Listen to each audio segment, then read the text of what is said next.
This month on Talking History, we'll be talking about Chinese memorials of the Second World War. In this interview, we will be speaking to Linshan Jiang, the newest member of Missouri State University Department of History, about her work on the Chinese novelist Hualing. Her research has covered this very important Chinese writer who was born in 1925 and lived right down until last year, 2024. 2024, when she passed away. So witnessed an enormous amount of Chinese history and memorialized this both in fiction and nonfiction. She has important books such as the Mulberry and Peach, Two Women in China, alongside her autobiography, Three Lives, which I think is a very interesting title for an autobiography because it really tells you a lot about what this woman lived through in her life. So, Dr. Jiang, welcome to Missouri State University and welcome to Talking History. Thank you, Jin. It's so nice to be here, and I would love to say a lot about what's going on with my research and also this author. Yeah, so this is part of your work, which you work on memory, issues to do with gender and identity, and you focus on the World War II period and obviously the post-Second World War period, which was also very disruptive in China. You have the Chinese Revolution and the establishment of the People's Republic of China and also the Republic of China in Taiwan. And this author has kind of lived through all of these periods as well. So, as you've worked on her, as you see her as a kind of important person, memorializing the Chinese experience during the Second World War, and perhaps more accurately, the experience of women, Chinese women during the Second World War. Can you tell us a little bit about who this author was and why she is important for us to know about when it comes to the story of Chinese literature, and also, somebody who's lived in this three lives, which perhaps you can kind of talk a little bit about why her autobiography is called Three Lives as well. Yeah, let's pick up from that Three Lives question, because this is, I think, the most kind of the easiest way to explain who Nieh Hualing is. So Nieh Hualing was born in Wuhan, China. So Wuhan becomes a very famous site because of the COVID. And then she was born there, and then she lived through her childhood and teenage lives there as well, or around that area, because it's during the war. And then she is kind of escaping with her mother during the wartime as well. So she was born in 1925. And then she was forced to leave her hometown because of the war in 1938, when the Japanese troops actually invaded Wuhan. And then starting from there, she keeps going everywhere because of the war, because of the political atmosphere.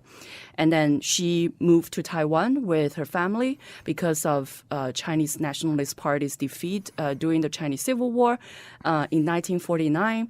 And then she lived in Taiwan for about 20 years. And because of the White Terror in Taiwan, which basically was the authoritarianism in Taiwan, and then she cannot really bear that kind of atmosphere, especially because her involvement with a liberal journal called Free China. And then the major editors were arrested because of, saying something that's bad about Chiang Kai-shek in the Nationalist Party and also the government. And then she had to kind of be in surveillance for a long time, and she cannot bear with it anymore. And then there's this chance when Paul Engle, who was a professor in the University of Iowa, and also he was very much in contact with the U.S. government. And then she had that chance to talk to him, and kind of she was very interested in this particular person, and then she went to the United States because of his invitation, and then finally married him and everything. So she settled in the United States in the 1960s, and then she just stayed in Iowa for the later period until her death last year. And of course, her death last year was very much, there's a whole memorial or a remembrance of her in the University of Iowa, and a lot of very important writers and even government officials actually either showed up in that particular memorial, or they actually recorded a video and then kind of talked about her achievement in writing and also achievement in all these literary and cultural exchanges around the world, because one other major thing that she has done in the University of Iowa was to establish the International Writers Program with Paul Engle,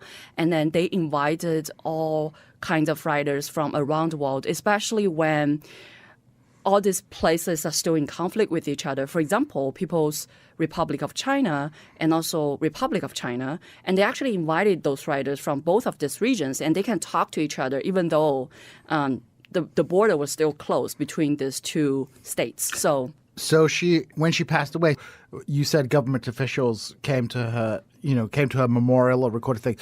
Is that government officials from both the People's Republic of China and from the Republic of China? It's from Republic of China, of course, because technically she's a writer from Republic of China or Taiwan.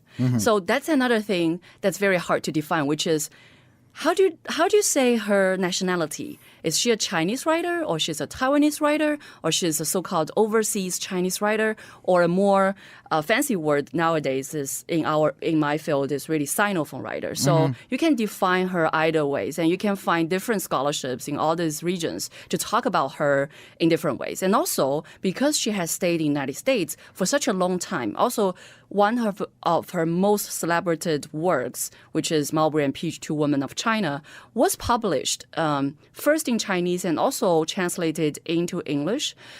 She was also considered as an Asian American writer. Actually, a lot of the Asian American scholars wrote about her as well. So this is the three lives, really, isn't it? Because the first life is living on mainland China. And then, to provide a little bit of context, moving to Taiwan. Taiwan is basically another government in China that claims control over China. And they have this white terror that you talk about, which, obviously is attacking people who are believed to be communist sympathizers or socialist sympathizers, but is also actually just attacking anyone with a kind of like critical stance towards the nationalist leader Chiang Kai-shek and the Kuomintang, the ruling political party. And then so she has this kind of second life in this authoritarian Taiwan, and then this third life living in the United States. So she kind of straddles everything, really. She's she's a Chinese writer, she's a Taiwanese writer, but she's also a diasporic writer, someone who's lived in the U.S. since the 1960s. Exactly. Yeah, she has all this.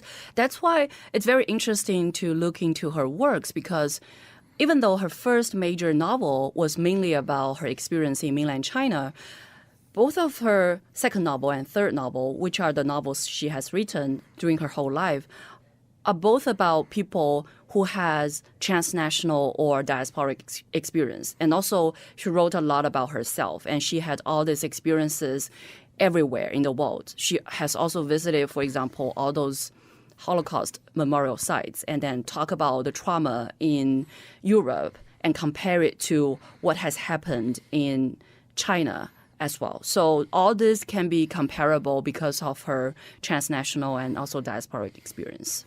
So let's talk a little bit about Mulberry and Peach, which is one of the books that you focus on in your work, and it has a subtitle, Two Women in China. So can you tell us a little bit about this book and why perhaps it might be, from, let's say, a more small C conservative Chinese perspective, a little bit of a scandalizing of the mythology around the Second World War in China. Obviously, for China, the Second World War was a deeply traumatic experience. The levels of violence wrought on the Chinese population by Imperial Japan were horrific. Mass murder, sexual violence on huge scale. And obviously in both the Republic of China and the People's Republic of China, it's a very kind of like serious national struggle against, this foreign invader. There's, a very strong patriotic narrative behind it.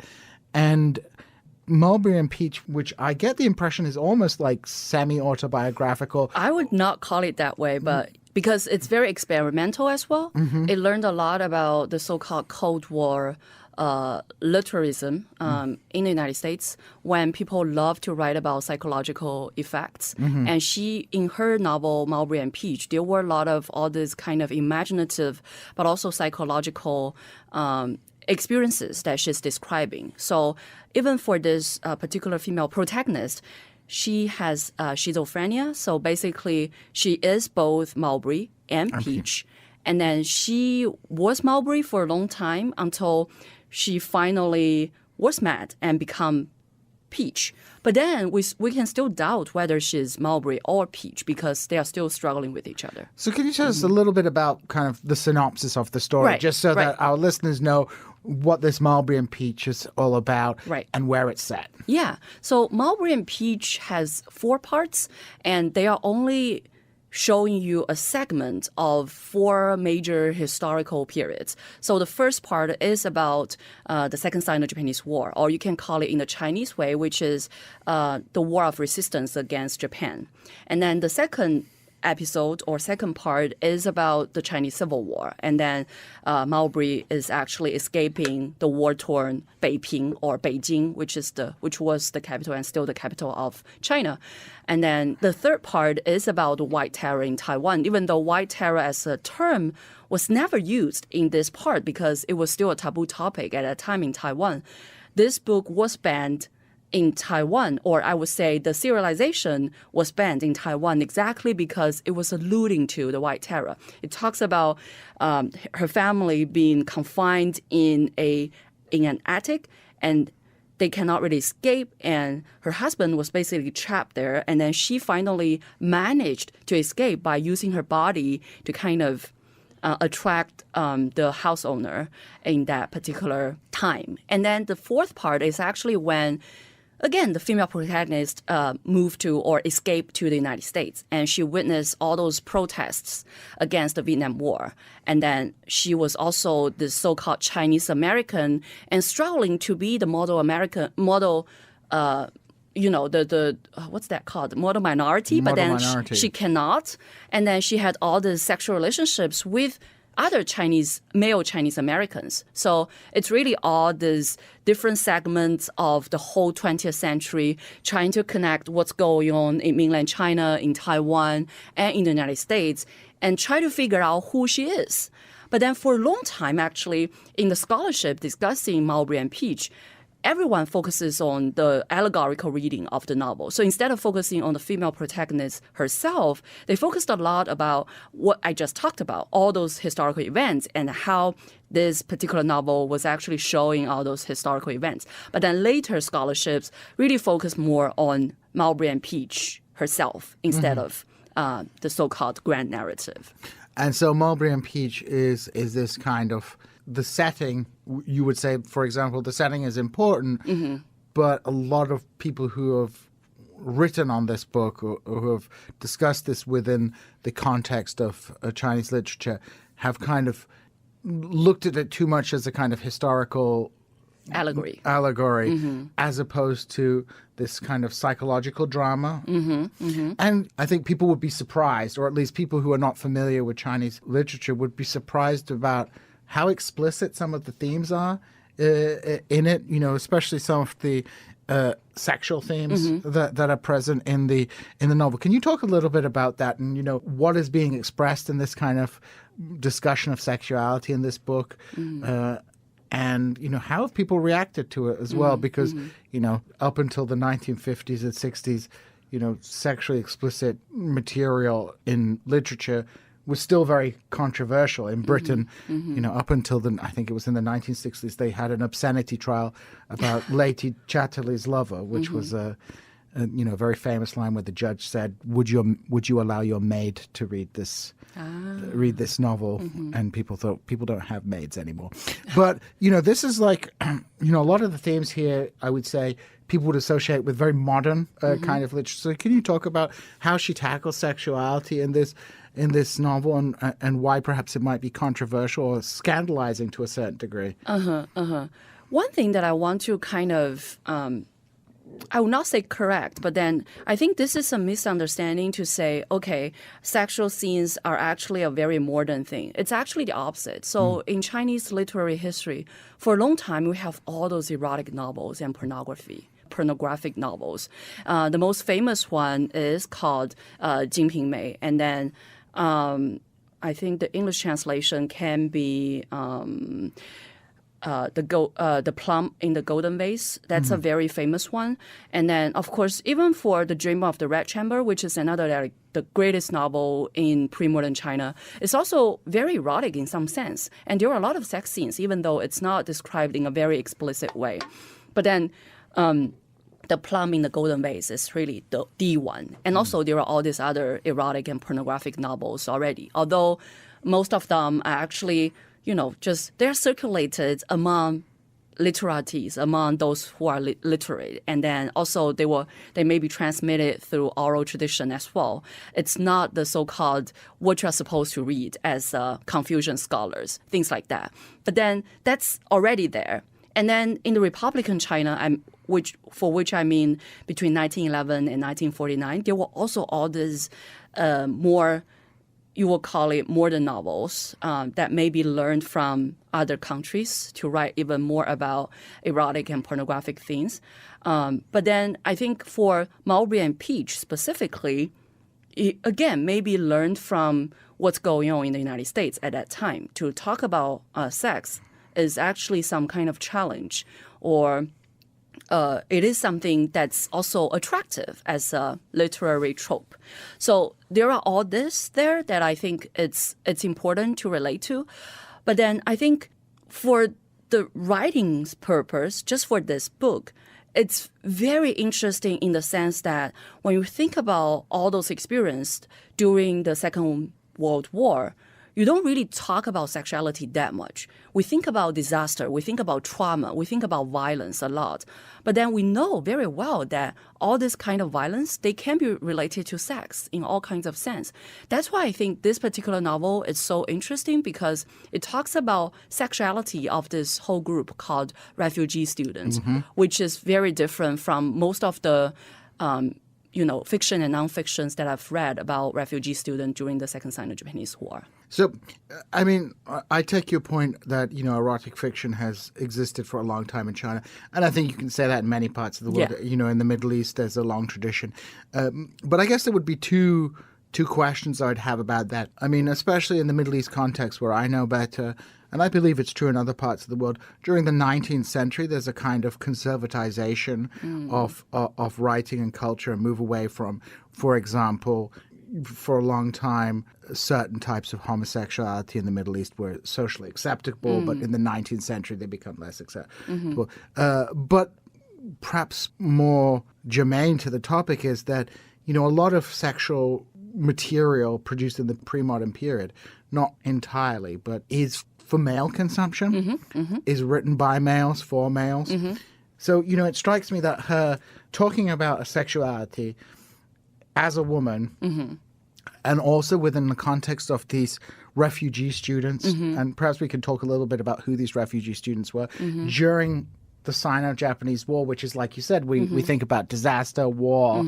We don't think about sexuality so much in wartime, and not just sexual violence perpetrated by armies, but also how during war people end up in sexual relations with people that they wouldn't have in peacetime. Certain cultural expectations and taboos break down in the wartime, and I think that's what kind of captures with these revolutionary students, whereas the